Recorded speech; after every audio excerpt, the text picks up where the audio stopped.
Bonjour à toutes et à tous, bienvenue pour ce second webinaire Concerto, donc organisé par le R3 Naiad, après un premier événement qui a lieu au mois de mai consacré au PFAS. Avant de commencer, je vais faire une petite introduction sur le R3 Naiad et puis la genèse un petit peu de ces webinaires. Pour ceux et celles qui ne connaîtraient pas le R3 Naiad, c'est le réseau régional de recherche sur l'eau en région Nouvelle-Aquitaine. C'est un dispositif qui est soutenu du coup par la région et il vise à structurer les collaborations entre les chercheurs, accompagner l'émergence de projets et favoriser le partage de connaissances au service des territoires. Les ambitions du R3 Naiad peuvent se résumer aux trois mots-clés que j'ai mis en dessous, c'est-à-dire se connaître, travailler ensemble et diffuser les connaissances produites par la recherche. Donc c'est dans cet esprit-là que sont nés les webinaires Concerto, donc contraction entre concertation et eau. Donc l'objectif est de créer des temps d'échange entre la recherche et les acteurs de terrain pour croiser les connaissances scientifiques, les retours d'expérience et discuter autour des enjeux opérationnels autour de la thématique de l'eau. Et afin que la production de la connaissance puisse contribuer concrètement au levier d'action sur nos territoires. Voilà pour une brève introduction sur le R3 et le concept des webinaires Concerto. Donc pour rentrer dans le vif du sujet, nous avons aujourd'hui le plaisir de vous accueillir pour un webinaire intitulé Évaluation des trajectoires des communautés ichthyologiques dans des habitats restaurés en estuaire, en présence de deux personnes, donc Benjamin Weigel, chargé de recherche INRAE au sein de l'UR EABX, et Sylvain Cardonnel, gestionnaire des ENS au conseil départemental de Gironde. Pour préciser les choses, il y aura les deux interventions, donc entre 5 et 10 minutes par personne, puis un temps d'échange avec les différents participants. Benjamin, oui. Si tu peux partager ton écran du coup. Alors, bonjour à toutes et à tous. Je veux vous présenter aujourd'hui le projet REST-UR. C'est un projet qui vise à évaluer les trajectoires des communautés de poissons dans les habitats estuariens restaurés. Et c'est moi qui coordonne ce projet avec Laure Carassou, Mario Lepage et Henri Cabral. Et il constitue également le cadre de la thèse d'Ebba Dahlström qui a débuté en octobre dernier. Alors, comme le rappelle l'ONU, il n'y a jamais été aussi urgent de restaurer les écosystèmes dégradés. Face aux pressions humaines et changements climatiques, la restauration écologique est devenue un enjeu majeur pour préserver la biodiversité. Mais concrètement, qu'est-ce que la restauration écologique? Alors, selon la Society for Ecological Restoration, c'est le processus consistant à favoriser le rétablissement d'un écosystème qui a été dégradé, endommagé ou détruit. L'idée n'est pas de reconstruire un écosystème pièce par pièce, mais plutôt de recréer les conditions qui lui permettront de se rétablir lui-même. Et aujourd'hui, l'objectif de la restauration n'est plus simplement de recréer un état passé, mais surtout d'aider l'écosystème à retrouver son fonctionnement et à s'adapter aux changements futurs. Alors, mais en France, les projets de restauration estuarienne restent relativement rares. De plus, les estuaires sont les milieux naturellement très dynamiques, ce qui rend les comparaisons avec les sites de référence parfois aussi compliquées. Et enfin, peu de projets disposent des suivis écologiques avant et après la restauration sur plusieurs années. Et maintenant, le projet Restaurer cherche justement à répondre à ces difficultés en combinant des suivis historiques et des nouvelles données de terrain avec des approches de modélisation et des modélisations de communautés. Tout ça. Alors, notre première étude se concentre sur deux sites situés dans l'estuaire de la Gironde, le Marais de Mortagne et Île-Nouvelle. Dans les deux cas, des brèches se sont ouvertes dans les digues à la suite des tempêtes, permettant le retour naturel de l'influence estuarienne. Et ces deux sites représentent une opportunité assez exceptionnelle car ils permettent d'évaluer les effets de la restauration des dizaines d'années après la dépolarisation, ce qui est encore relativement rare dans la littérature. Alors, la première question du projet est de comprendre comment la dépolarisation affecte les communautés des poissons et quelles espèces en bénéficient le plus. Pour y répondre, nous cherchons à établir une nouvelle référence pour évaluer l'état actuel des communautés, à quantifier l'effet de restauration sur les communautés de poissons et à évaluer l'évolution des communautés du long du gradient de restauration et au cours du temps. Et pour cela, nous avons prévu deux campagnes de terrain, une au printemps et une à l'automne. Et l'idée est de revenir sur les sites historiques afin de voir comment les communautés de poissons ont évolué au cours des dernières décennies. Et on fait ça sur 4 sites de Mortagne et 6 sites à Île-Nouvelle, qui sont indiqués ici. Alors, et comme on peut voir ici, la campagne de printemps a déjà été réalisée et en général, l'échantillonnage repose sur l'utilisation de verves doubles déployées pendant un cycle de marée complète, 24 heures. Et tous les poissons capturés sont identifiés et comptés et jusqu'à 30 individus par espèce sont mesurés avant d'être remis à l'eau. Et cela nous permet de décrire à la fois la composition des communautés et certaines caractéristiques fonctionnelles des espèces présentes. Pour analyser les données, on utilise quelque chose qui s'appelle HMSI. Alors, c'est un modèle conjoint de distribution d'espèces.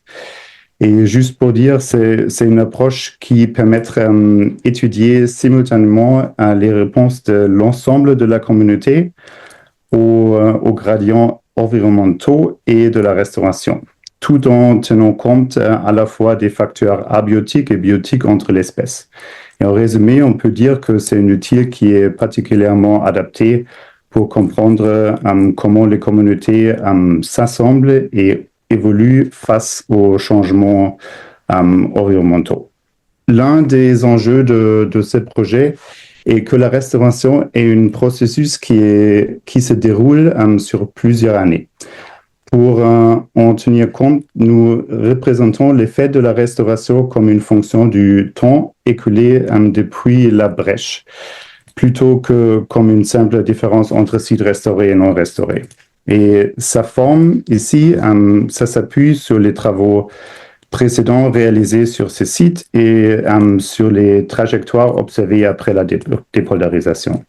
Et l'idée, c'est qu'après une phase initiale relativement lente, les communautés répondent plus rapidement à la restauration avant d'attendre progressivement une phase de stabilisation. Et nous pouvons aussi intégrer explicitement la trajectoire temporelle de la restauration dans nos analyses et dans nos modèles. EBA a déjà réalisé une première analyse combinant les données historiques et celles collectées lors de la campagne de terrain ce printemps. Et les premiers résultats suggèrent que la restauration joue un rôle important dans la structuration des communautés de poissons. Alors ici, à gauche, vous voyez la partition de la variation expliquée issus dans notre modèle de communauté. Et chaque part représente une espèce et les différentes couleurs montrent l'importance relative de chaque facteur expliquant sa présence. Alors, les espèces sont classées selon l'importance de l'effet de restauration, représenté en violet foncé, c'est dans cette direction. Et on voit que pour de nombreuses espèces, la restauration explique une part importante de leur probabilité d'occurrence. Et pour savoir si cet effet est positif ou négatif, on peut regarder cette figure ici à droite et ici nous observons l'ensemble de réponses des espèces présentant un soutien statistique aux variables explicatives inclus dans le modèle. Alors, si l'on se concentre sur la colonne restauration ou restoration effect ici, on observe que certaines espèces répondent positivement à la restauration, tandis que d'autres répondent négativement. Alors, globalement, ces premiers résultats montrent que la restauration influence fortement l'occurrence d'un grand nombre des espèces au sein de la communauté. Et regardons maintenant plus en détail les 10 espèces les plus affectées par la restauration. En haut, on observe leur distribution le long du gradient restauration et la distribution est assez bimodale, que veut dire que certaines espèces sont principalement associées aux sites endigués, tandis que d'autres sont beaucoup plus fréquentes dans les sites restaurés. On trouve donc les gagnants et les perdants de la restauration observés sur la diapo précédente, les effets positifs et négatifs dans les espèces. Alors, lorsqu'on regarde les guides écologiques, on observe un remplacement progressif des espèces d'eau douce pour des espèces estuariennes et migrateurs marins le long du gradient de la restauration. Alors, c'est petit, mais ça se voit ici, plutôt là. Alors, enfin, nous avons regardé la tolérance des espèces aux faibles concentrations en oxygène. Et plus la valeur de Pécrite est faible, plus une espèce est tolérante à l'hypoxie. Et on voit que les espèces associées aux sites endigués sont en moyenne plus tolérantes à l'hypoxie, tandis que les sites restaurés accueillent davantage d'espèces moins tolérantes. Cela suggère qu'une amélioration progressive des conditions environnementales dans les habitats restaurés existe. Pour conclure cette première partie du projet, 3 messages principaux ressortent. Alors, premièrement, la restauration influence fortement les communautés de poissons, puisque presque 2 tiers des espèces étudiées présentent une réponse significative à la restauration. Deuxièmement, la restauration semble favoriser principalement les espèces estuariennes et migrateurs marins, ce qui suggère un retour progressif vers les communautés plus caractéristiques des habitats estuariens naturels. Et enfin, ces premiers résultats montrent l'intérêt des modèles de communauté pour suivre les trajectoires écologiques au cours du processus de restauration et mieux comprendre comment les communautés évoluent dans le temps. Alors, pour la suite du projet, nous allons nous intéresser à 3 autres questions. C'est de déterminer si la dépolarisation favorise l'émergence de points chauds de diversité fonctionnelle, contribuant à la résilience des communautés. C'est projeter les trajectoires futures des communautés sous différents scénarios climatiques et évaluer le rôle de la restauration face au changement climatique. Et enfin, identifier les facteurs naturels et sociétaux qui expliquent le succès ou l'échec de projet de la restauration estuarienne. Avec ça, je vous remercie pour votre attention et je suis ravi de discuter après. Merci Benjamin pour cette présentation du volet scientifique du projet. Et je vais laisser maintenant la parole à Sylvain pour la présentation du coup plus territoriale du terrain de l'île Nouvelle. Bonjour à tous également. Donc moi je vais vous parler plus précisément de l'île Nouvelle et contextualiser un petit peu ce type de suivi et comment il s'inscrit dans la trajectoire des différentes étapes de la restauration de cette île. Donc l'île Nouvelle, elle est située sur deux communes, la commune de Blaye et Saint-Genès de Blaye, au milieu de l'estuaire de la Gironde, dans une partie relativement amont, entre Blaye et la côte médocaine de Cussac-Fort-Médoc. Ce site a fait l'objet d'une acquisition par le Conservatoire du Littoral en 91. Et la gestion a été confiée au département de la Gironde dans le cadre de sa politique espace naturel sensible. Donc cette île nouvelle, elle est d'apparition relativement récente puisque elle a environ 200 ans. Elle a eu une vocation agricole assez rapidement, à partir du milieu du 19e siècle jusqu'à la fin des années 90, début des années 2000, avec tout d'abord une occupation agricole pour la viticulture et ensuite de la maïsiculture jusqu'en 98.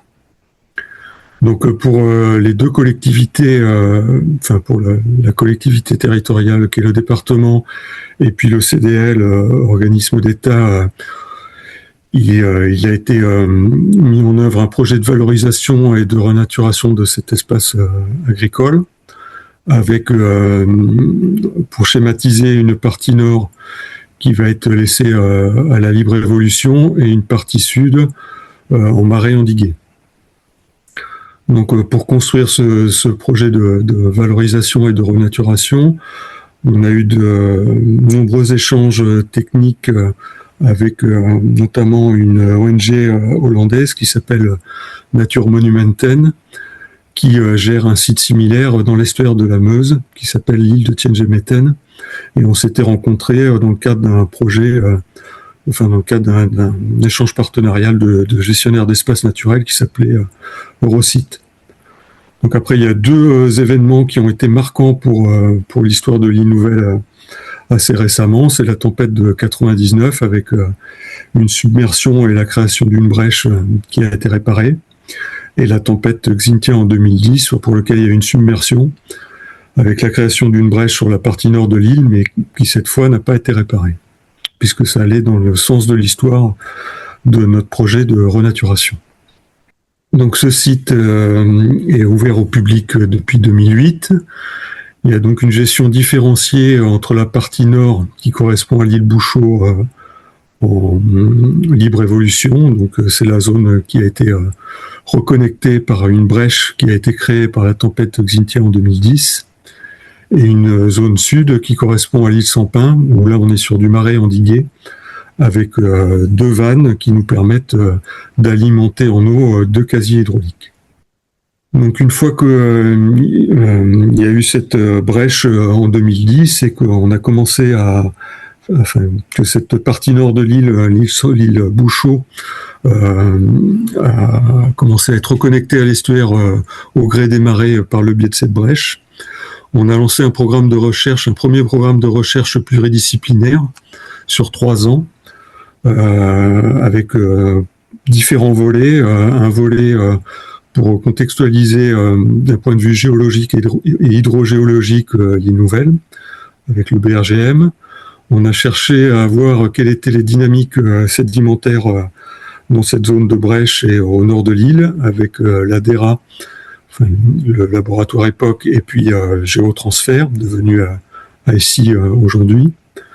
On a cherché aussi à spatialiser les contaminants métalliques et organiques dans cette partie nord de l'île et évaluer quels étaient les risques géochimiques en cas de remobilisation et en cas d'érosion.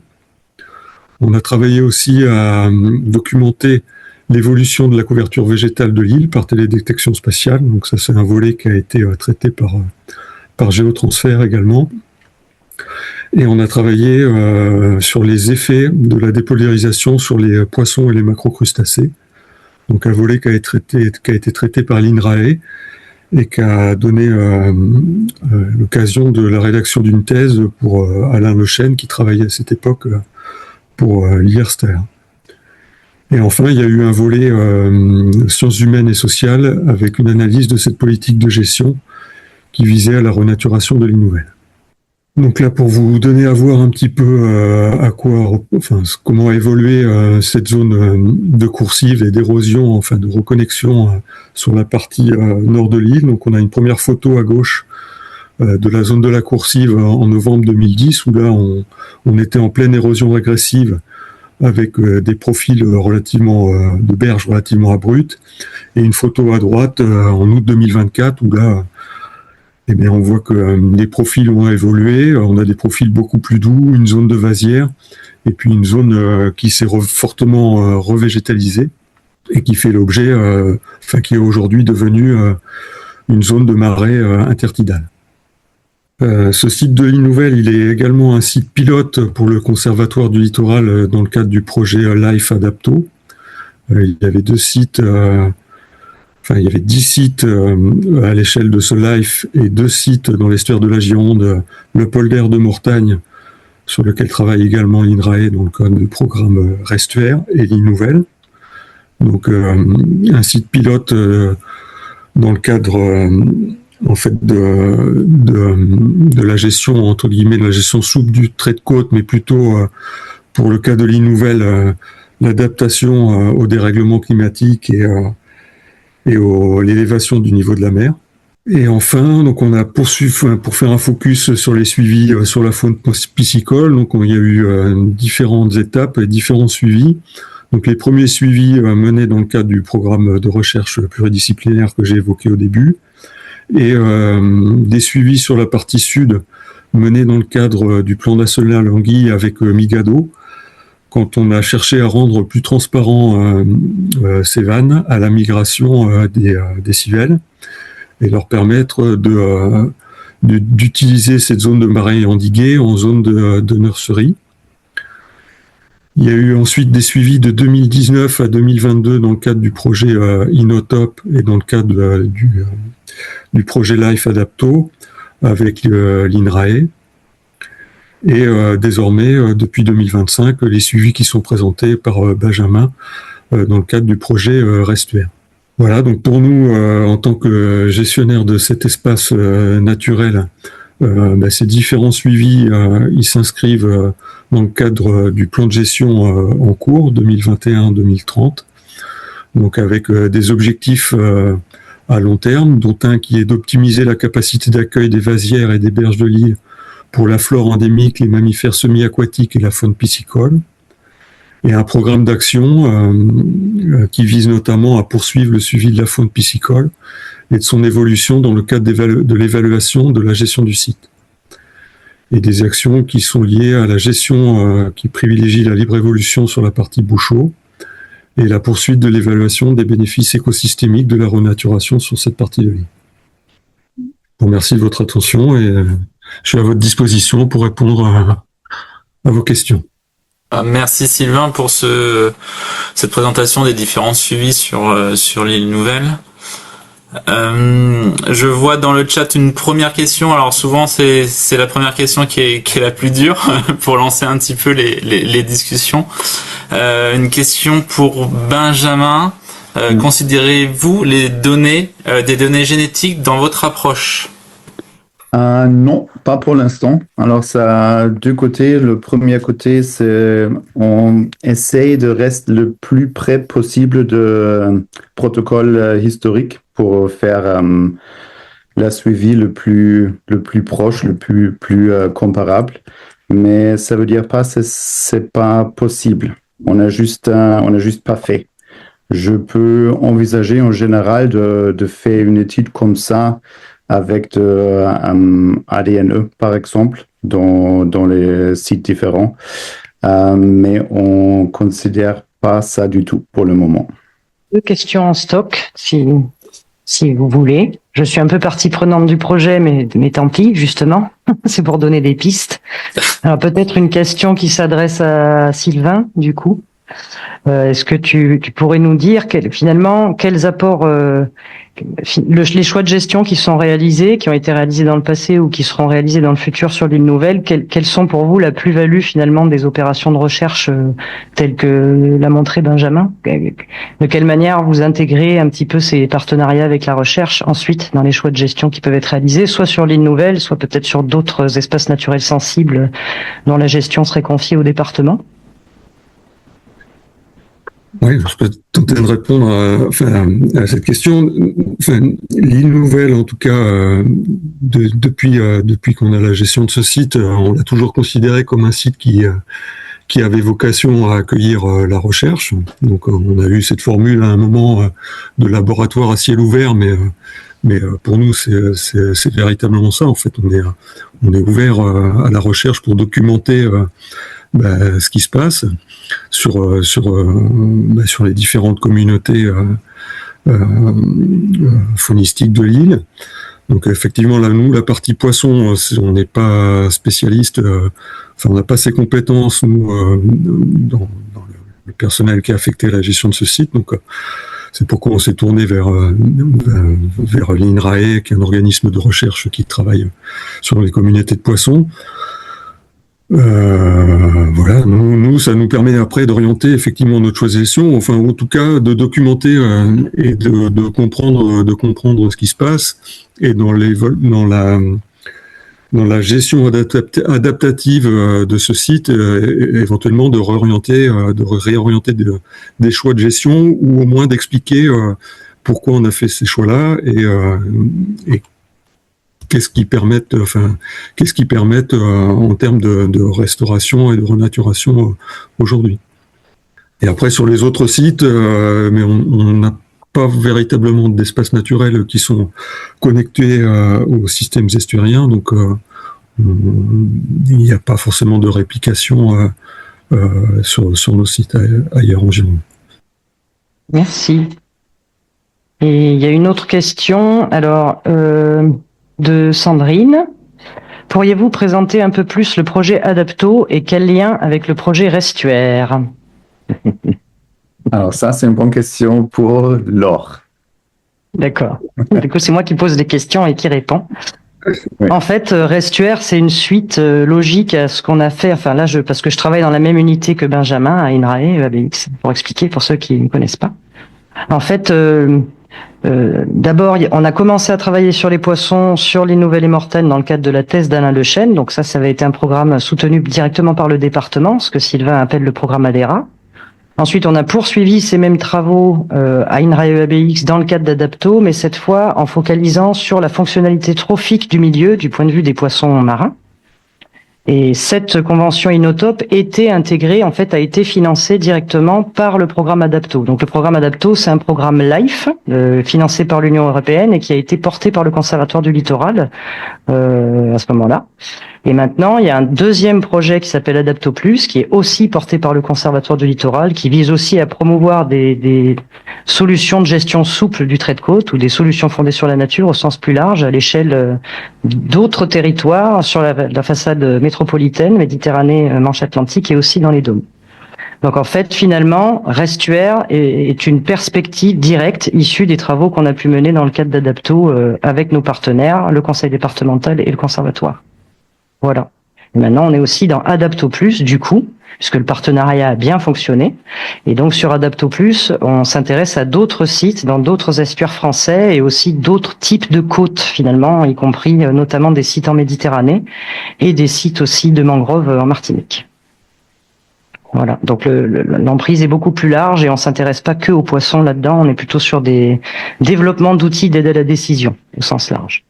Il y a une autre question. Alors vas-y Sylvain du coup parce que oui, de Bernard Legue. Donc du coup, je suppose que dans les projets de suivi de la restauration, des paramètres physico-chimiques autres que température, oxygène, sont pris en compte. Dans les projets suivis de la restauration, je ne sais pas. Alors, sens large. Oui, ça c'est large. Alors pour nous, on prend qu'on a. Et c'est température, oxygène, On considère aussi la saison dans l'année, parce qu'il y a des poissons qui sont plutôt là le printemps ou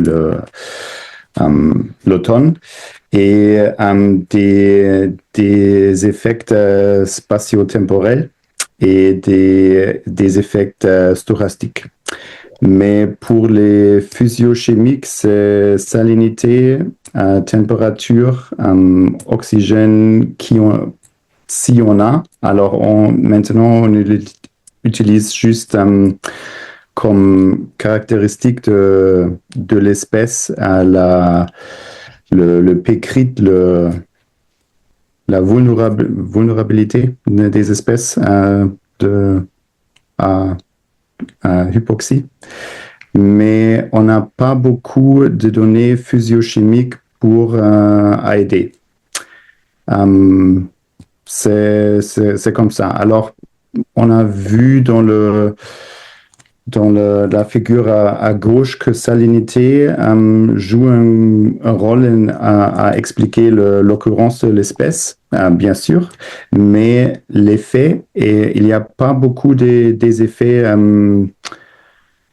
alors dirigés de salinité dans le modèle par rapport si on comparait avec la restauration. Et la restauration, c'est comment on a fait dans le modèle, c'est la courbe sigmoïde qui est une fonction de la temps depuis la brèche. Oui, mais malheureusement, il n'y a pas beaucoup de physiochimiques. Il y a quelques-uns, mais alors on a aussi la confession des marées, mais on n'utilise pas dans le modèle pour l'instant. Merci Benjamin pour cette réponse. Je vois une autre question de Sandrine Vossel. Du coup, comment avez-vous établi la trajectoire conceptuelle de restauration? Alors ça, c'est le titre de diapo, car c'est plutôt, je crois, c'est plus facile de montrer avec une fonction sigmoïde qui est sigmoïde. Alors, ça, c'est le conceptuel, parce que si je montre les données, ça ressemble une fonction sigmoïde, mais c'est pas si joli. Et comme ça, c'est le trajectoire conceptuel. Mais alors, le trajectoire vrai, ça, c'est établi avec les données principalement de Alain Lechêne qui a échantillonné sur longtemps beaucoup des sites dans Île Nouvelle et Marais de Mortagne et les autres sites en Gironde, et écrit dans sa thèse. Et alors, c'est Eba qui est peut-être la meilleure d'expliquer ça, mais en anglais, comment elle a fait, parce que c'est elle qui a fait. Alors, ça vient de données alors, comment les sites sont restaurés en coup de temps. Voilà. On peut dire que ça s'appuie sur des points d'échantillonnage dans le temps successifs. Donc la thèse d'Alain étant, en fait, le terrain s'est fait assez rapidement après la réouverture des brèches, donc ça donne un point zéro. Ensuite, avec Inotop, on a des données un petit peu plus longtemps après, et là, les dernières campagnes, c'est 20 ans après. Donc ça permet déjà de donner une idée de l'évolution temporelle sur ce pas de temps-là. Puis c'est aussi inspiré, bien sûr, de la littérature théorique sur ce qu'on sait des temporalités de la restauration des fonctionnalités dans les habitats. Donc c'est un mix entre de la donnée et de la théorie, on va dire ça comme ça. La figure, mais les données dans la modèle, ça reste les données qui en a. Alors, la prochaine question, les effets négatifs pour l'espèce de la restauration. Alors ça, c'est plutôt pour les espèces qui sont normalement pas trouvées dans une estuaire. Ce sont quelques quelques espèces invasives d'eau douce qui sont normalement pas là. Alors, si on restaure un système qui ressemble plutôt le système naturel restuaire, normalement, c'est pas bien pour les espèces qui sont normalement pas là. C'est pour ça. Les espèces négativement impactées, en fait, c'est par exemple, je ne sais pas si vous connaissez, mais des espèces comme la perche soleil, le Pseudorasbora ou d'autres espèces introduites tout douces. Et en fait, comme les casiers éclusés sont de fait soumis à une variabilité environnementale moins importante que les endroits dépoldérisés soumis à marée, ces espèces-là ne vont pas persister. Donc elles persistent dans les zones endiguées qui sont maintenues dans de l'eau d'estuaire, mais avec des conditions environnementales plus stables dans l'année, alors que les parties dépoldérisées où la marée va rentrer-sortir librement tous les jours, ces espèces-là, elles vont pas persister. Donc c'est ces espèces-là pour lesquelles Benjamin mentionne un effet négatif. En réalité, à plus large échelle, c'est plutôt positif. Merci pour ce complément d'information. J'ai encore une question bonus, si vous voulez, mais je suis partie prenante, donc je préfère baisser le... Il y a Bernard. Oui, moi je suis vraiment pas du tout compétent dans le domaine-là, mais quand on parle de dépoldérisation, qu'est-ce que ça représente comme travaux? C'est quoi? C'est des canaux, enfin allez-y, je vous laisse vous exprimer parce que j'ai pas trop bien compris et j'ai pas pris le temps d'aller voir ce que signifie exactement ce terme. Mais dans votre cas, sur l'estuaire de la Gironde, vous pouvez m'expliquer peut-être un peu plus? Oui, je peux me lancer, puis peut-être Sylvain, tu complètes si je dis des bêtises ou que je suis pas... Les deux cas particuliers de dépolarisation concernés par estuaire, c'est des dépolarisations, on pourrait dire passives, c'est-à-dire qu'il n'y a pas eu de travaux particuliers. Simplement, les digues... ah oui, vous avez changé de place. Les digues concernées étaient peu ou pas entretenues, et donc à l'occasion d'un événement climatique extrême, une brèche s'est formée. Donc en fait, il s'agit de suivre l'effet de la création de cette brèche dans des digues, brèches qui se sont formées naturellement, bien qu'il y avait quand même eu des choix de non-entretien ou type d'entretien de fait avant. Et ça, Sylvain pourra peut-être développer un peu plus pour le cas particulier de Nouvelle et Mortagne. Dans le monde, la dépolarisation, en sens général, ça va décrire toutes les opérations qui vont consister à désendiguer d'une certaine manière, pour soit en domaine fluvial, soit en domaine maritime ou estuarien. Donc, dans le cas des domaines maritimes et estuariens, l'idée c'est de reconnecter le marais à la marée, qui fait normalement partie des perturbations naturelles qui vont affecter un marais intertidal, et ces marais ne sont plus intertidaux puisqu'ils ont été polarisés. Donc la dépolarisation, elle va consister à rétablir cette connexion tidale, et de la même manière sur les digues fluviales, la dépolarisation, ça va consister à rétablir la connexion entre la rivière et la zone rivulaire concernée. Donc c'est tout ce qui va concerner des opérations soit d'arasement, soit de bréchage, soit d'effacement de digues, soit de recul de digues, etc. Il y a plein de modalités différentes qui sont expérimentées en Europe, avec plus ou moins d'interventionnisme en fait. Tout est possible, il y a beaucoup de choses différentes qui se font. Ces cas précis-là, c'est plutôt de la restauration dite passive, voire de la libre évolution plutôt.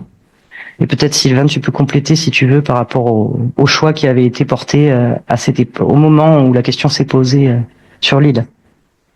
Oui, non, mais tu as bien résumé la situation. En fait, pour le polder de Mortagne ou l'île Nouvelle, donc c'était des terres qui avaient été gagnées par l'homme pour être cultivées, donc poldérisées à des fins agricoles, et la trajectoire qu'on a engagée ensuite pour la reconnecter, pour les reconnecter à l'estuaire, ces deux sites, ça a été un non-entretien des digues sur la partie nord, qui, avec la tempête Xynthia, qui a provoqué une brèche et qu'on n'a pas réparée. Donc depuis, on a cette inondation tidale, et sur la partie sud, on est sur une dépoldérisation plus artificielle, où la reconnexion passe par des vannes, et qui nous permettent de faire rentrer et sortir de l'eau avec un petit marnage sur ces deux secteurs-là. Merci Laure et Sylvain pour des compléments. Je vois une question, mais j'en profite, j'en glisse une rapidement de ma part.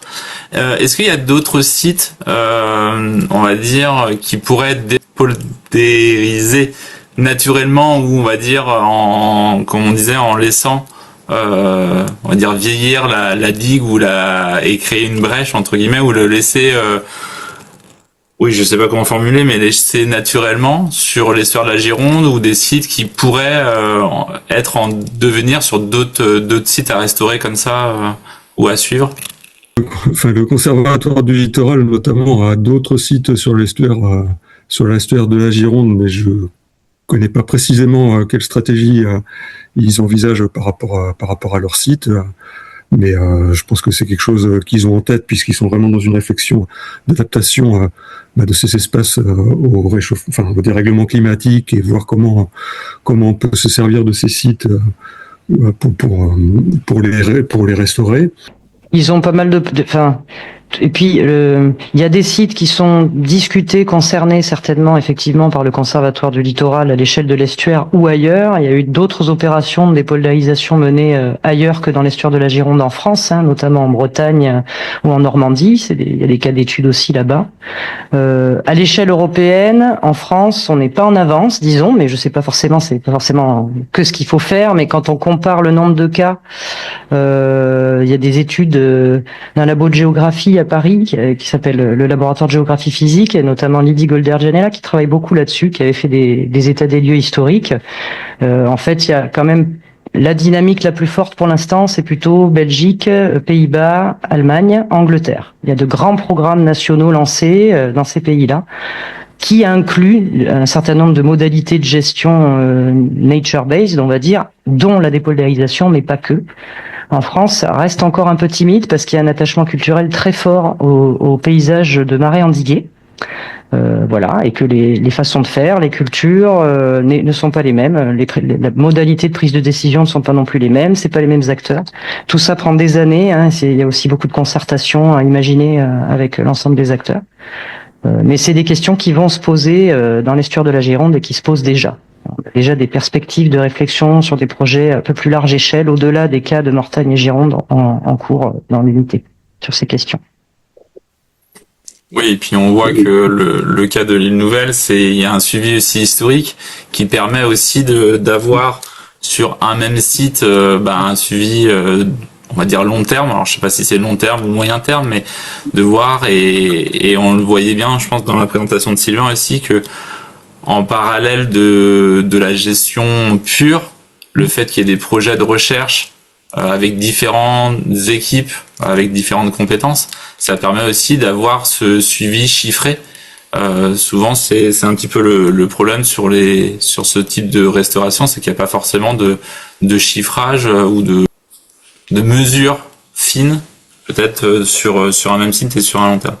Alors la question de Sandrine, j'ai un petit peu court-circuité, mais je pense que ça va aller dans le même sens un petit peu. Quelle place occupe la gestion de l'île Nouvelle dans l'ensemble des gestions ONS? Donc Sylvain, est-ce que tu sais le nombre ou alors je pense que c'est en termes de peut-être de nombre de sites ou des choses comme ça, mais ça rejoint un petit peu la question précédente, je pense. Oui, alors au département de la Gironde, on gère environ 4500 hectares d'espaces naturels sensibles sur le département.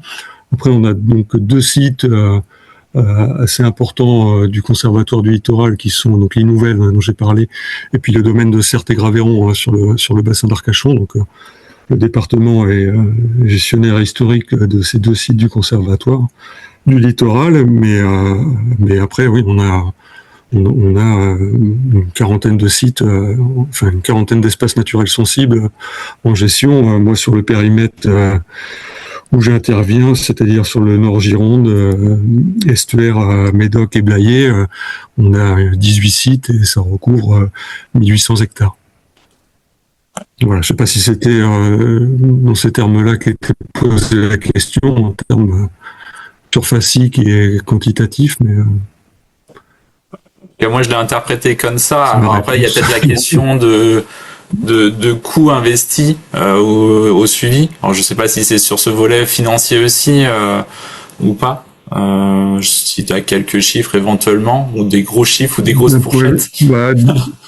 Oui. D'un point de vue financier, oui, le site de l'île Nouvelle a été un site assez important, puisque il y avait tout un programme aussi vu qu'il y avait du bâti et que c'est un site qu'on a ouvert au public sur sa partie sud, il y avait tout un programme de restauration de ce patrimoine bâti. Donc le projet Innouvelle, dans la phase des investissements qu'on a pu mener, on était de l'ordre de 6 millions d'euros. Donc ça représentait une part importante de la gestion de nos espaces naturels. Mais c'est de la valorisation du patrimoine naturel aussi qu'on a sur nos territoires. Je vois pas d'autres questions pour l'instant. Il nous reste le maximum une dizaine de minutes, mais Oui, Sylvain, oui. je voudrais peut-être revenir un petit peu sur la physico-chimie, maintenant que j'ai bien compris ce qu'était l'élimination des polders, vous avez compris. Aussi, je suis quand même étonné de la réponse sur la physico-chimie, parce que ça doit quand même sacrément modifier certains paramètres comme les matières organiques, la turbidité, peut-être l'évolution des micropolluants s'il y en a dans les eaux. À moins que le phénomène hydraulique soit pas suffisamment conséquent, en termes soit de rétention d'eau ou en termes de mélange avec des eaux qui sont moins retenues, on va dire, qu'elles viennent du continent ou qu'elles viennent de la marée. Donc ma question serait, d'après vous, si vous avez une idée, mais c'est peut-être pas votre spécialité, si on avait de la physico-chimie à faire d'une manière un petit peu plus importante, passant par exemple par époque, par exemple, il n'y a pas que ça. Quels paramètres, en dehors de la température d'oxygène, c'est pour ça que j'ai posé la question tout à l'heure, et de la salinité, en fait, aussi, quels paramètres seraient importants? Est-ce que c'est plus la matière organique dissoute? Est-ce que c'est plus la turbidité, les métaux? Je ne sais pas, moi. Donc, c'est pour approfondir un peu ce qu'on disait tout à l'heure, mais c'est aussi pour meubler un peu de temps. Pardon. Bonne question. Alors, pour moi, je crois que je voudrais bien avoir plus d'informations pour les habitants en général et pas justement physico-chimie de l'eau. Aussi, pour ça, matériel organique et peut-être turbidité aussi. Moi, je crois que ça, c'est déjà quelque chose de très intéressant. Mais aussi, peut-être l'habitat en général, le sédiment, un petit peu autour aussi, qui est juste les marées, des caractérisations des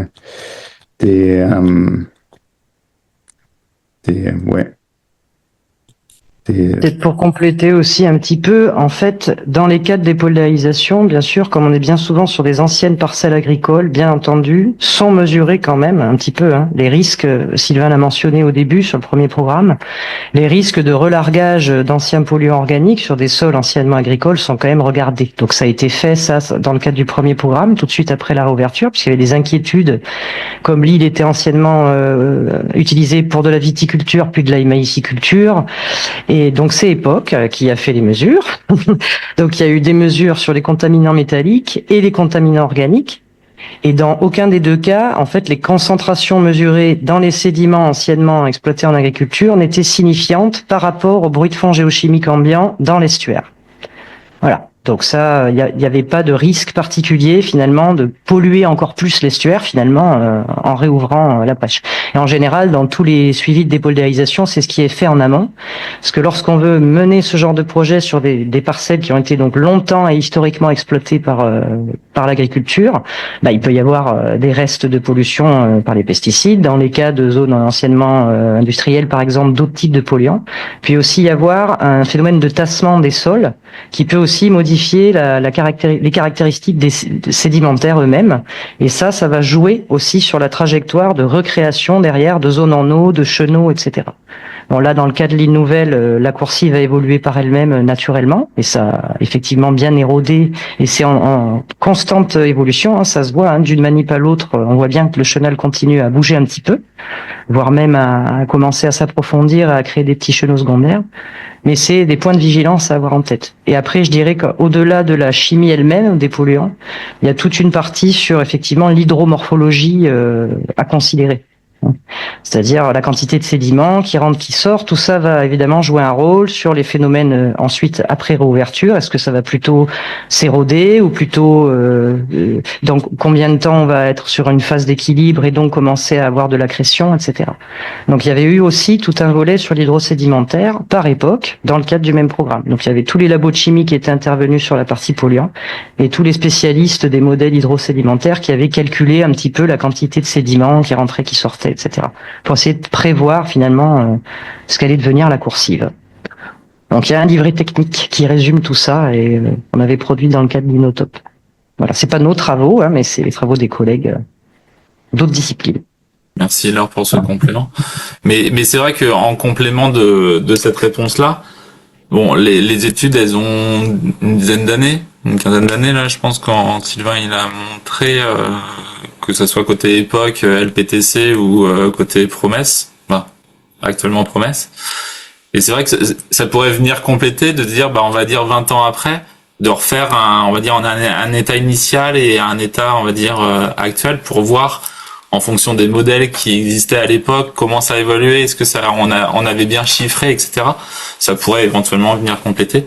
Mais ça, ça pourrait être des projets en devenir ou des suivis complémentaires. Figure-toi qu'on en a parlé hier en réunion de montage de projet dans le cadre d'autres choses à l'échelle européenne. Okay. Où effectivement, on s'interroge pour faire voir, contacter de nouveau les collègues d'époque et voir si on pourrait refaire des mesures à l'heure actuelle pour voir où on en est dans l'estuaire et pareil dans les zones restaurées. Mais c'est tout frais, ça date d'hier. C'est ça. Et en complément, c'est vrai qu'il y a des discussions aussi pour, je sais qu'avec Hélène, Jean-Luc Trouvat, la Régie de l'eau, sur un montage, on va dire, d'un GIS scientifique à l'échelle de l'estuaire de Gironde. Donc c'est des choses où l'île Nouvelle peut être un site expérimental entre guillemets qui est sur le secteur. Donc il y aura peut-être des discussions aussi là-dessus, mais là, je sors de la présentation propre d'aujourd'hui. On va peut-être aussi les données. Je ne sais pas ce qu'ils ont comme point de mesure dans ces zones-là, mais ils ont peut-être des données annuelles, oui, peut-être minimum annuelles, qui permettent de voir s'il y a eu une évolution positive ou négative de cette physico-chimie suite à la restauration engagée, quoi. Dans l'estuaire, c'est sûr qu'il y a. Après, dans le site de Nouvelle, il faut les faire, quoi. Il faut les fouiller dans les données de l'agence, il faut aller dans la base de données, ça va être faisable quand même. Je vois plus d'autres questions, donc on va rester sur ce côté projet en devenir, parce que c'est important aussi de se projeter à plus long terme sur des suivis et puis sur la continuité des suivis sur ce type d'études. Donc du coup, je vais conclure très rapidement le webinaire parce que je vois qu'on arrive au terme. En tout cas, merci Benjamin et Sylvain et Laure du coup d'être venus compléter sur le webinaire, et merci pour votre participation et vos questions, on va dire participation active. Le prochain webinaire aura lieu le 9 juillet sur une autre thématique plutôt orientée du coup sciences sociales de l'eau, sur comment la sobriété questionne l'économie des services d'eau. Donc ça sera le 9 juillet au même horaire. Et donc je vous remercie tous pour votre participation et bonne fin de journée à tous. Merci. Merci.